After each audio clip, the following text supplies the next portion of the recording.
It's time to talk Surveillance 101 and talk about a recent webinar in which I discussed surveillances and other things with Hal Humphreys from Pursuit Magazine. That and a lot more coming right up.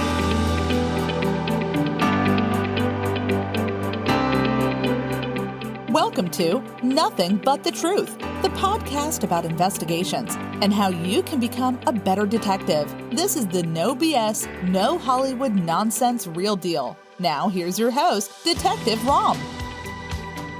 It is Saturday, October 2nd. I'm your host, Ramesh Nyberg, for Nothing But the Truth, the podcast that makes investigations better by helping you become a better investigator. Thanks for coming back, and thanks for your support, all of you, throughout these last couple of months. The podcast is growing, and I can only credit you, my listeners, for that. Recently, I was on a webinar with Pursuit Magazine. I was interviewed by Hal Humphreys about my book, The 10 Must-Haves to Be a Great Detective, and it was a great conversation. Hal is a experienced and very skilled investigator himself, and we really had a nice time talking about each chapter in the book. We broke things down and really discussed them in detail. So you can find that on YouTube by just searching up PI Education and search for my name, Ramesh Nyberg, or just PI Education and use Hal Humphrey's name. We're going to get into surveillances here, and it's a topic that, as Hal and I discussed, can be taught and can be learned pretty quickly. It's not terribly complicated, but there are some nuances to surveillances that not everybody's aware of or has had the experience to develop their skill sets in a way that they can be prepared. So that's what I want to talk about today. The news bandwagon on the Gabby Petito and Brian Laundrie situation has calmed down just a bit as there haven't really been any developments in finding Brian Laundrie. And so we're going to stay away from that topic. We've pretty much dedicated the last two episodes to that. However, the conversation about surveillance could be relevant when it comes to Laundrie. Remember, they could be working a lot of different things. You might be reading in the news media that the authorities are no closer to finding Laundrie than they were a couple of weeks ago. We really don't know if that's the case.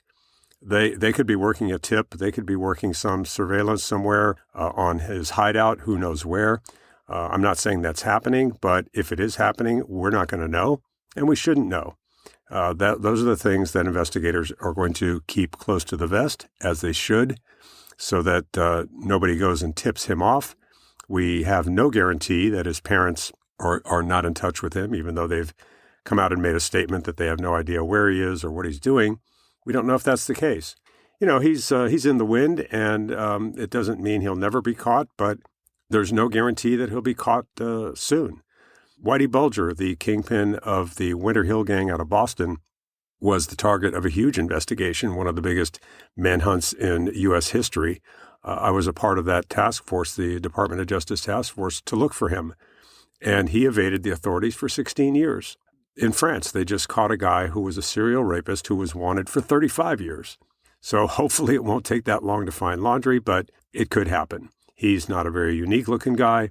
He could probably grow his beard out or shave it off entirely, wear sunglasses and a cap, just do some minor things, and he could blend in. People don't go out of their homes every day thinking, I'm going to keep an eye out for Brian Laundrie. We're too wrapped up in our own daily challenges and our own thoughts and our own tasks that we have to do. And the other thing is, we've become a society of less witnesses. And what I mean by that is, we're on our cell phones, right? If you look around, people are walking around with their heads down, looking at that, that magic little rectangle that seems to occupy so much of our time in our lives. So that's where the focus is with a lot of people, and people are no longer looking around at their surroundings as much as they used to. Anyway, that's another topic for another day. Let's talk about surveillances. I did a lot of surveillances in my law enforcement career, certainly on homicide cases more than anything else. Before I went to homicide, I worked on a surveillance squad of 4 or 5 guys we had that we would just target certain areas that were being victimized by burglaries or auto thefts or whatever the case may be. And we would study those crime statistics, and we would set up on rooftops and on the midnight shift or whenever these things were happening. And we caught a lot of people, and we put a dent in a big auto theft ring down in South Miami-Dade County, and we had a lot of fun doing it. But there are things that I learned during those times and during the surveillances that I did in homicide that I think could benefit the private investigator especially. One of the things that you need to keep in mind is start with preparation. So if you're working a surveillance, regardless of what kind of case it is, every effort you do, whether it's a surveillance or not, should start with a detailed interview with your client. What that's going to accomplish is give you a complete profile, or as complete as possible, a profile on your target. You need to understand your target as if they were a close friend.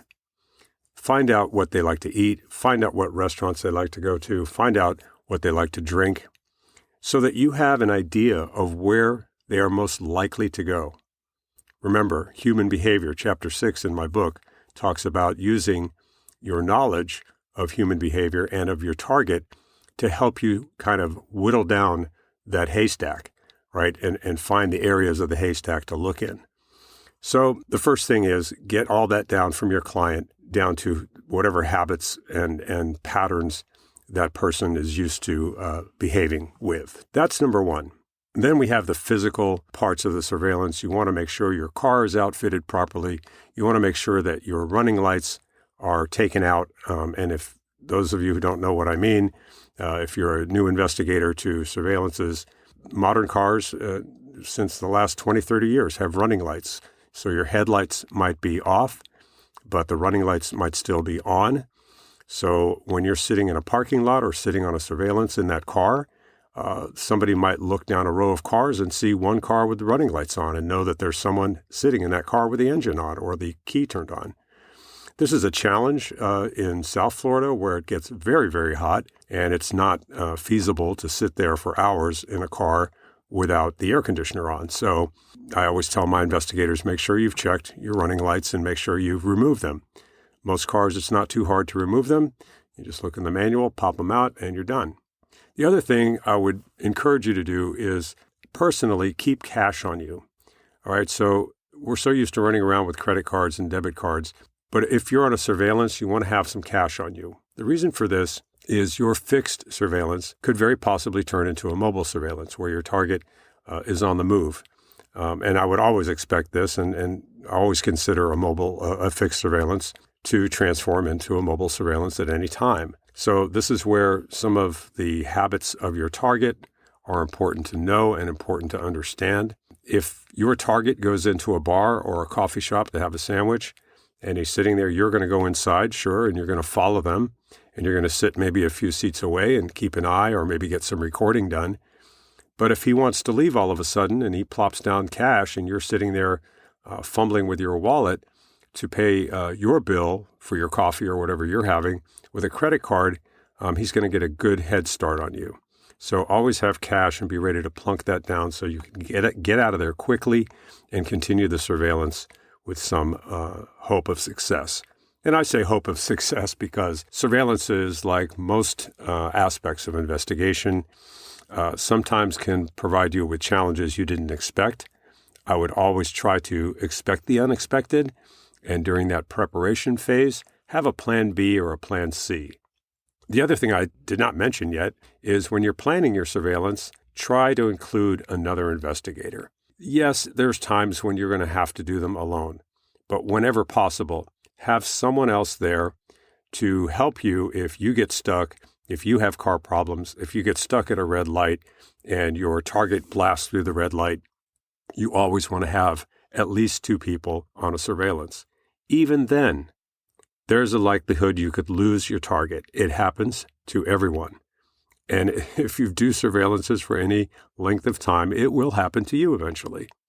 So at least have that backup with you. Work out a plan as to who's going to be ahead and how you're going to leapfrog and how you're going to take different routes and those types of things. And when you lose your target, and I say when, that's the time where your profile, your information, and your background on your target kicks in. that's when you can call your fellow investigator and say, hey, go over to the cigar shop. We know he likes to go there on Fridays. Or pop over to TGI Fridays. He likes to go there and have a drink after work. So you can start checking places where he might likely go.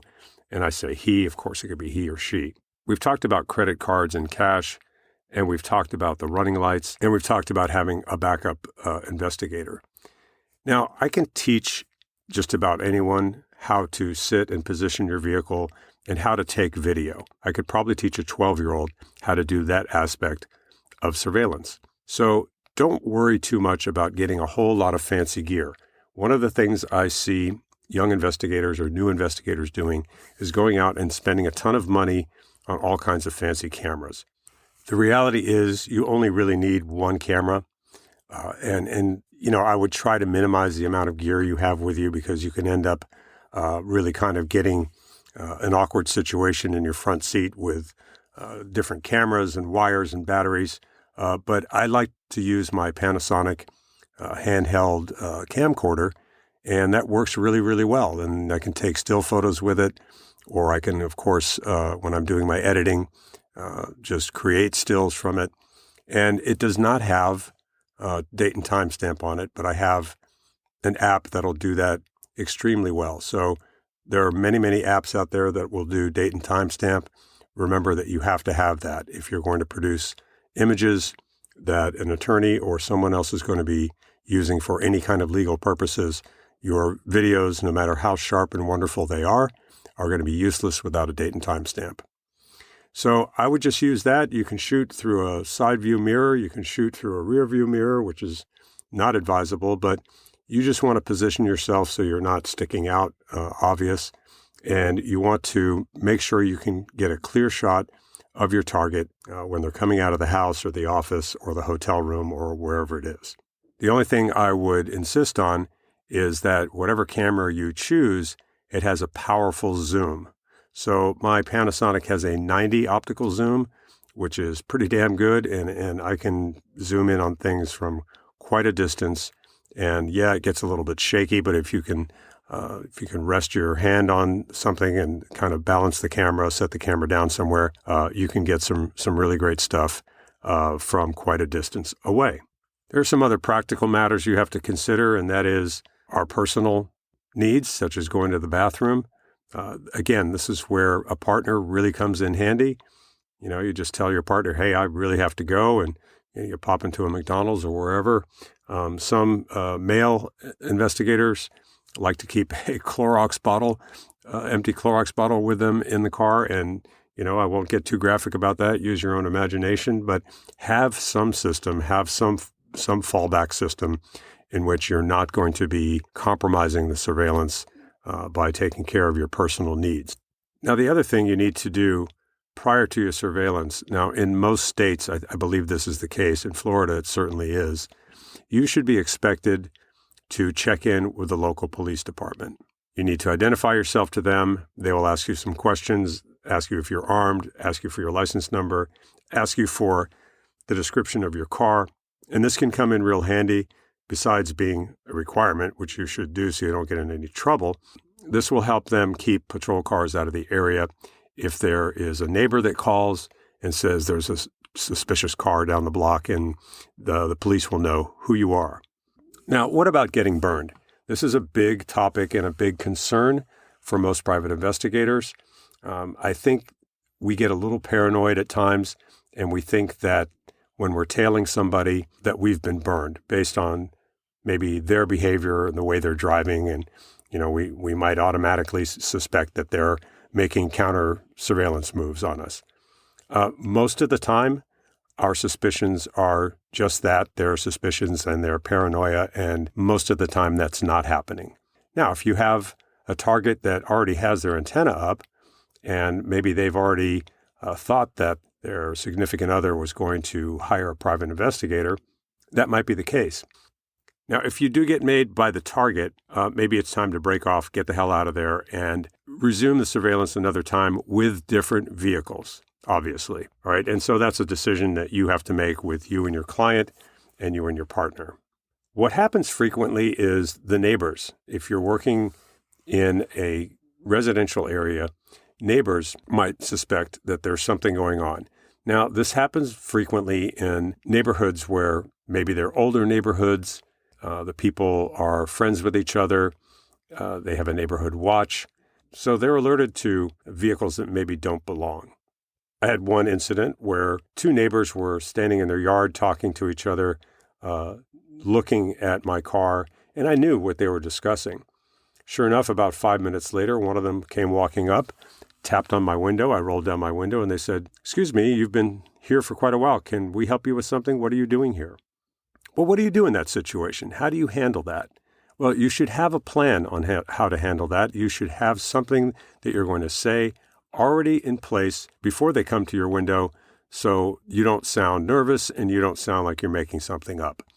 Here's how I would handle it, and here's how I handled it that day. "Hi, I'm a private investigator. Here's my business card. We're here on a surveillance. Nobody is in any danger. Nobody in the neighborhood has done anything violent or anything you need to worry about, but we are here on a surveillance working on a civil case. I would appreciate it if you not discuss this with anyone else. Is that okay with you?" And I got a big smile and I got, "Sure, thank you." They actually thanked me for being there. I don't know what, they felt like maybe they were being protected from something, but I'll tell you what really had an impact on them, I think, was when I said, "No one here is in any danger. Here's my card." And I also said, "We've checked in with the local police department. You can call the police department and they will confirm my vehicle and my name and everything because we checked in with them before." So that went a long way. I've actually done that a couple of times and it's never been a problem and it did not ruin our surveillance. So those are the types of things that I would say build that into your preparation when you're planning a surveillance. Make sure you have the equipment. Make sure you have the information. Make sure you have your plan B and your plan C, your business cards, and how you're going to respond to somebody if you're challenged. Well, there's a lot more we can talk about with surveillances. They're always interesting and they're always unpredictable. Feel free to send your questions or comments to me at truth@nybergpi.com, truth@nybergpi.com. Also, feel free to pick up a copy of my book, The 10 Must-Haves to Be a Great Detective. It's on Amazon as a Kindle ebook or in paperback, and we do cover surveillances and a host of other topics that are relevant to your PI business. So I wish you the best of luck, as always. You can look up the podcast on Facebook. We have a page called Nothing But the Truth. And I look forward to talking to you again on the next podcast. Remember, always put your best foot forward, but don't forget to work on your other foot. Take good care.